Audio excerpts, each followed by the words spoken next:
our Cares for Kids Radiothon 184, and we have got an incredible family here with us. We've got Daniel with his parents, mom and dad, Tim and Elizabeth, and we're just going to talk about Daniel's story right off the bat. Like, Daniel, you're just like fun and excited, and we were just talking about puppies, weren't we?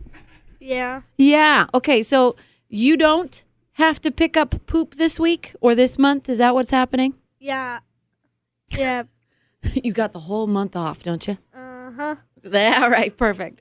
Well, what we're going to do is we're going to talk about your story a little bit, Daniel, and then we're going to have fun, and we're going to talk about, like, how it feels for you. But, like, at the age of 3 or 4, and I'm starting to look at the parents, like, you guys found out there was something going on with Daniel. Like, how did you find out there was something a little bit off? Yeah, so it came as somewhat of a surprise. So Daniel, he was waking up early in the morning and having trouble walking and, kind of stiff. And we kind of laughed, oh, he's our old man, right? Because he's walking around a little slow. And then we noticed that his finger had gotten really swollen. And, he wrestles with his brother a lot. He's a playful kid. And we thought, oh, he just probably jammed his finger playing with his brother. And my wife's like, no, I think something's serious. And I was like, I don't know. Well, anyway, so she took him to the doctor and she told him about the finger and they looked at it. And then she told him about the knee. And the doctor said, oh, we need to go run some blood tests to see what's going on. So we did. And then that night, probably 7, 8 o'clock at night, we got a call from the doctor saying, you need to take Daniel to the hospital as soon as you can. Something's really wrong. And so we said, oh, okay. So, we had 2 other kids who were very little at the time. I think one was probably 1 year old. And so it was kind of the scramble and terrifying call. And so Daniel and I and my wife, she was at work. I called her, said, you have to get out of your meetings. We have to go to work. We have to go to the hospital immediately. We took him to Children's, and it's kind of a blur, right? It's terrifying. You walk into a room, like they're aware that he needs to be there. They put him in a room, and the one thing that really strikes me immediately is like, A, we're terrified, just utterly overwhelmed. And then they had child life specialists come in right away. They had these towers of color, and so Daniel had all these pokes and prods going on in his body, and they were ready to be there and help him, distract him while they're doing all the tests. And so then we were at the hospital a couple days. They did a lot of blood tests. They did a lot of things. And we had Dr. Muriello, who was excellent, come in and said, listen, there's a few things that are going on. It could be malignant, which, could be cancer. It could be an autoimmune disease, or it could be an infectious disease. And he said, we don't know, right? And it's going to be a long process of figuring out what it is, or it's going to take some time. So we spent some time going through different kind of blood tests and different tests, and they ruled out cancer pretty quickly, which was excellent. Right, and then they ruled out the infectious diseases. It could be Lyme's disease, could be these type of things. And they settled on, it was juvenile arthritis, which we didn't know kids got arthritis, right? This was like our joke, he's an old man, was kind of correct. But we didn't know kids could have arthritis at the time. And it was a very good diagnosis in the sense, like, it's not a life-threatening disease, but it's a life-changing disease, right? That, like, the kind of issues that Daniel's going to be dealing with were suddenly different than we thought before.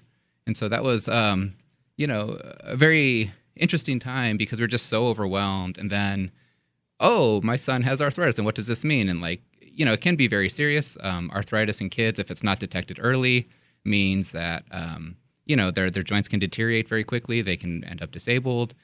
He had eye issues that went along with his arthritis. He could end up blind. But because one of the things that we didn't know at the time, but Sanford had just hired pediatric rheumatologist, Dr. Severson, and because they had hired him, like, they're able to diagnose very quickly. And so instead of having, someone who may have significant damage, they're able to start treating the things. And now he's a healthy young kid. So. Well, yeah, because you had mentioned, too, you guys have 2 other kids, and you're spending time. How important was it for you guys to have Sanford Children's here? You guys are in Moorhead, so it's close by. How convenient is that to have this hospital here that you're not going to Mayo to get these answers? I don't think we would have been able to stay in the Fargo-Moorhead area if Sanford didn't have the resources that it has, because Daniel received his first few months of diagnosis until he was able to get on a home regime of care. He was there almost every week. And so I'm a pastor. My husband is a fundraiser. There's no way we could have taken 2 days off every week to drive him to Mayo Clinic. And so we are grateful every direction that Sanford is right here in Fargo. So what now? So this started when Dylan was 3 or 4. Daniel, when Daniel was 3 or 4, and he's 9 now. Correct. So what has this meant over these last few years? What have you guys found out about this? This is rare, obviously arthritis in 9-year-old. What has it changed for him? It is an autoimmune disease, and so treatment-wise, he takes a couple of shots, what's called a biologic drug, and he doesn't always have the stamina maybe of some other 9-year-old kids, and there's still the potential of some joint damage if he has what's called a flare. So if his arthritis if his infection numbers get too high. And so we're really careful. He does blood work regularly to make sure he's healthy. He currently doesn't have joint damage because our Dr. Severson was able to get him to find the right medicines because, of course, there are hundreds. Dr. Severson found the right meds within months of his diagnosis. That's incredible. Okay, so I'm just seeing Daniel sitting here is like, you guys are talking about me. I feel weird about this. Like the first moment that you found out that you had that arthritis, like what was going through your brain, Daniel? I don't remember. You don't remember? Okay. How do you feel about it right now? Fine, I guess. You are a very brave kiddo. Like you just like, it's good. I'm good. And you really are. You have a smile on your face in here. And you just got like a good spirit about you. What's something, Daniel, that like you're really into right now? Board games.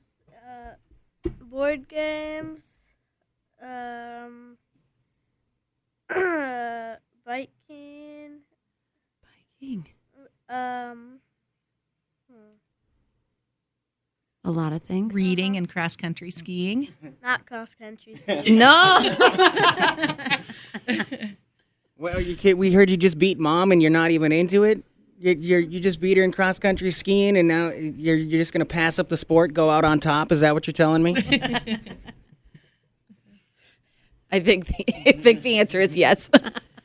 Can I share one thing I'm really proud of him for? Absolutely, please. So for the last year, he's been able to do all of his shots by himself. Hey. Oh my Like really gosh. big deal for a young person to be able to care for themselves in that way and make sure that they stay healthy into adulthood.